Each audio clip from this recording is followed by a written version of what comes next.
welcome, Fanboy Forum. Booyakasha.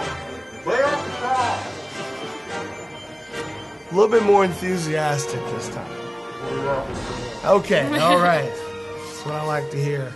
We're going to continue with the theme of haterade in the world of fanboys and fangirls. Heroes, or actors rather, who should have never put on a cape. Let's start off with Wolverine Origins, X-Men Wolverine Origins, with, for example, Will.i.am. Yeah. More like, Will, what am I doing in this movie? First of all, did he even like do any music for the movie? I think he did. I think there was something over the credits that he did. But like, that whole movie was a train wreck as far as I'm concerned. Like, there's basically like, let's take this really cool story and change everything about it. Right. Awesome. That's cool. We'll just call it the same thing though.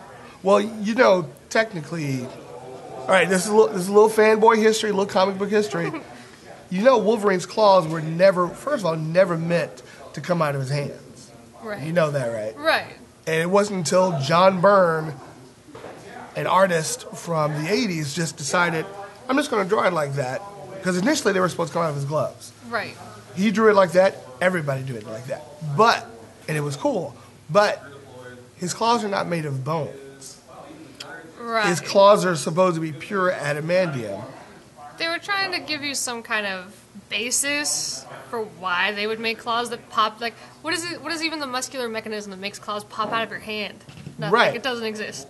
And if you pick up a copy of Marvel Universe, one of the original copies, they'll show you a cross-section of his forearm, and they'll say mechanical housings that were built into his forearms. You're not born with mechanical housings built into your forearms. You do not have silicone brushing on your knuckles.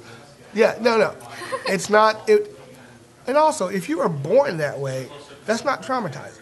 If you're born to be an animal, if you're born to be a killer, that's not going to traumatize you later in life. Now, if you're born like a regular person and someone turns you into a killer, right, that is traumatizing. So that's my big deal with X-Men Origins and okay, like not even that. Can we also just talk about how the Merce with the mouth didn't have a mouth? The who? Fucking Deadpool. Oh, are you kidding me? Like, Deadpool is ridiculous. They totally just messed that up. He does not have katanas coming out of his arm. No. He talks. He's an asshole. Like, no, he is an asshole. And they just completely just like, he didn't have a mouth. He didn't have a mouth. The Merce with the mouth did not have a mouth. He's supposed to be a smart guy. You don't. No, it's not. What I want to know is like, okay, for example, you know, I can't believe the casting people from, you know, X-Men Origins Wolverine decided, okay, we need a colored actor here. What's that one guy from what's the name of that group? Navy Bean Soup? No, Black Eyed Peas. Black Eyed Peas. Okay, let's get that guy. Now I know what I'm about to say is gonna probably cheese a few people up. If you want to do something like that, give us something to look at. Get that one dude, Shamar Moore, pretty motherfucker. and granted, I know he's pretty. He's got the magic eyebrows and everything. But get Boris Kojo. Get Boris Kojo. Get one of them at least.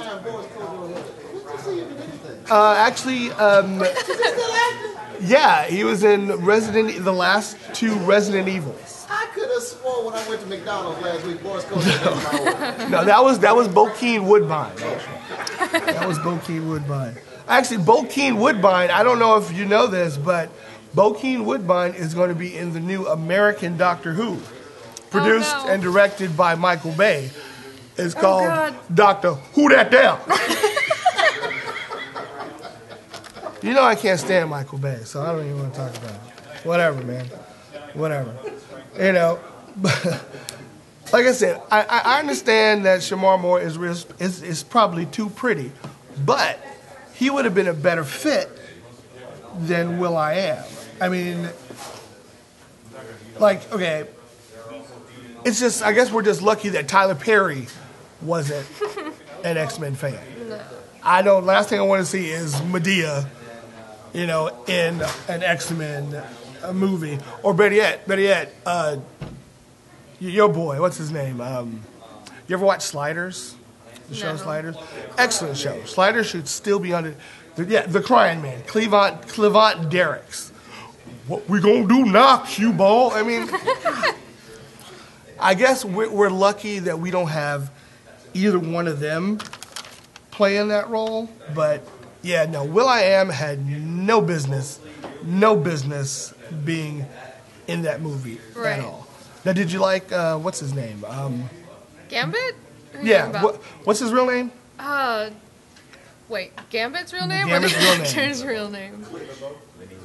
Taylor Kitsch. Oh, okay, Taylor Kitsch, the actor. Remy LeBeau. Remy LeBeau. Dude, that felt kind of flat. Like, I like Gambit. He's one of my favorites from when I was little, from growing up, from watching the cartoon, from reading the comics. But like, he didn't have an accent. He didn't have a lot of character to him. I don't know what this is with the superhero movies where they're like, oh, this character is really like, he's a smart mouth and he's very intelligent and he does a lot of crazy, funny, quirky things. Let's get rid of all of that. Right. And just make exactly. him a real human being. Like, I don't understand. Like, No one wants it to just makes see him like any- a flat, like, no substance character. Like, Yeah, no. I don't go to the movies to see realism. I don't go to the willing suspension of disbelief. That's why I go to the movies. Okay, Taylor Kitsch, Gambit, stunk. Like you said, no Yeah. accent. He wasn't cool. He wasn't suave. Right. He was They did that just- with Spider-Man too a little bit. They're like, oh, Spider-Man's a real smart mouth, but that's not, that's cheesy. That's part of a comic book thing. Let's make him a real sweet nerd. Like, which is fine. Which he is, Peter but- Parker's a real sweet nerd. Spider-Man is a smartass. Like, Spider-Man, the whole thing with Spider-Man is supposed to be the whole duality of man kind of thing. Right. When he's Peter Parker, he's the sweet kid. right. When he's in that mask, he turns into someone else. He's a smartass. He's cracking. That's what you lacked totally in the Tobey Maguire Spider-Man. Right. He wasn't. Thank you. You're welcome. He was a perfect Peter Parker. They Perfect Peter completely Parker. just like cut the balls yeah. off of his Spider-Man completely. Say they castrated Spider-Man. But yeah, He's no. one of my favorites. Incoming call from VaderGirl. VaderGirl. VaderGirl. Okay, this is a new segment on the show. It's called Ask VaderGirl. And basically what you do is you send her a message and ask her a question, and she will answer said question here on the show. But please, do not do what this fellow did. Hey, VaderGirl. I got a question for you. What are you wearing right now?